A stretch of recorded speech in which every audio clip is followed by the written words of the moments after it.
Senhor presidente, senhoras e senhores deputados, o primeiro assunto que me traz a essa tribuna foi a visita que nós fizemos ao ministro Teori Zavascki.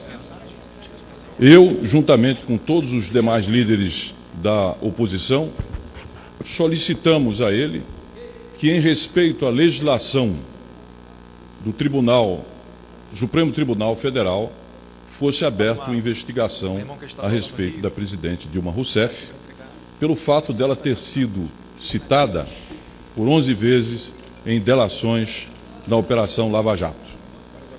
Fazemos isso não porque prejulguemos a presidente, não porque entendamos que ela tem culpa ou dolo, e tampouco que ela seja inocentada a respeito dos fatos. Fizemos isso porque a jurisprudência do Supremo Tribunal Federal é muito clara. Não cabe blindagem constitucional da presidente e de qualquer presidente da República em fase pré-processual. Cabe a blindagem que se encontra expressa no seu artigo 86, parágrafo 4º, no que diz respeito à abertura de processo contra presidente da República. Destaco, qualquer presidente da República, senhor presidente.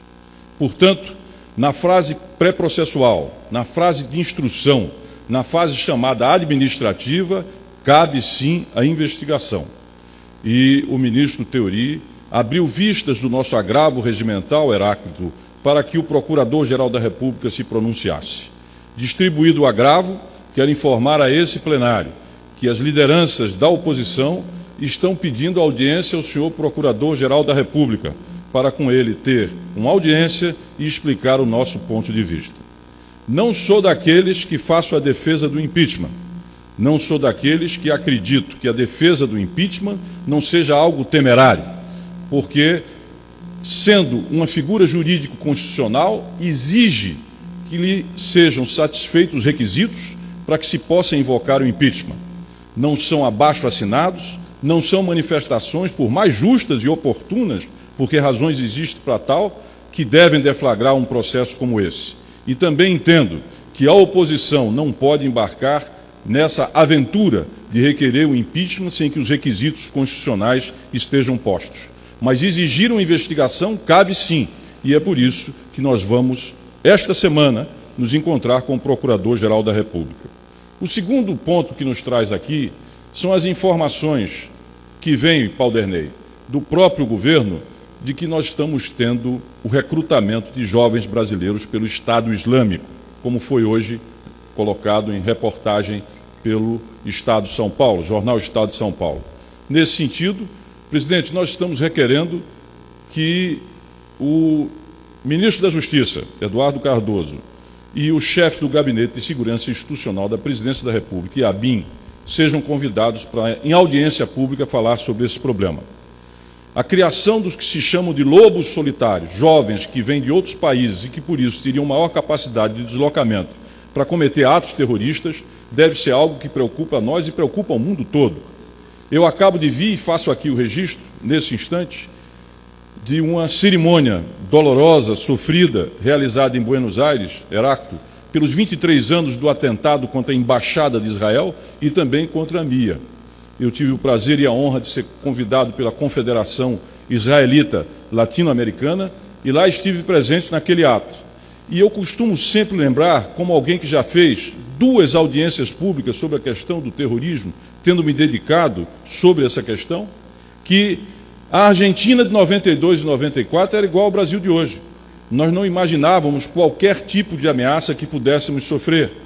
Nós temos aqui o mantra de que o Brasil não tem problemas com as suas fronteiras, de que o Brasil não tem adversários internacionais, de que o Brasil exerce o chamado soft power.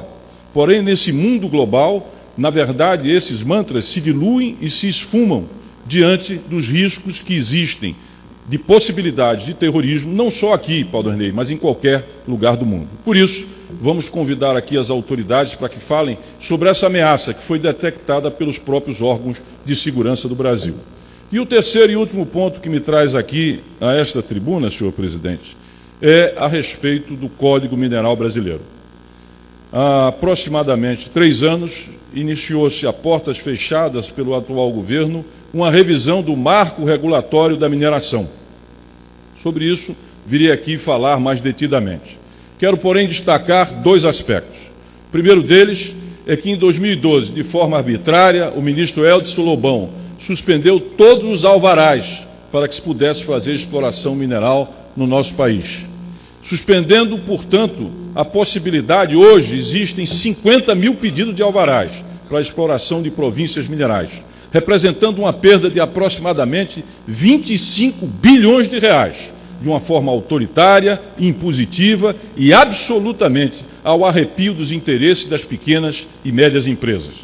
O novo marco regulatório é algo autoritário, que não foi discutido com o setor, que representa abrir todo o mercado e torná-lo monopólico para os interesses das grandes empresas, inclusive multinacionais, em detrimento das empresas júniores, que têm acesso nos seus países a créditos e condições de pesquisa, que aqui estão sendo negadas às pequenas e médias empresas.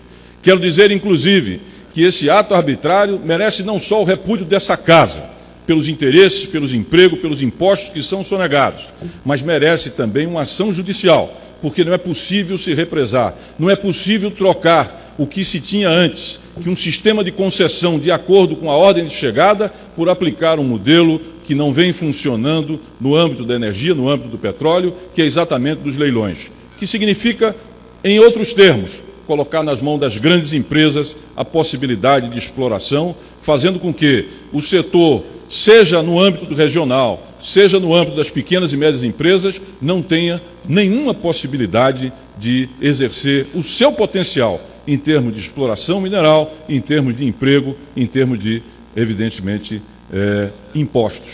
E é bom lembrar que esse novo marco regulatório, feito às caladas, feito de forma fechada, feito de forma autoritária, também visa, Heráclito, a elevar a tributação do setor. Mais uma vez desfavorecendo o Brasil e fazendo com que a lei, o atual Código Mineral de 1967, que nos deu um papel de liderança mundial, fazendo com que órgãos como o DNPM, como a CPRH, que exerciam esse papel regulatório, eles sejam, na verdade, hoje, praticamente mendigos de recursos a nível federal para continuar exercendo o seu papel. Senhor presidente, eram esses os assuntos que nos trouxeram aqui. Quero agradecer uma vez mais a atenção de todos que nos ouviram aqui nesse plenário e também dos brasileiros que tiveram a paciência de nos escutar, agradecendo, senhor presidente, a atenção dispensada. Muito obrigado.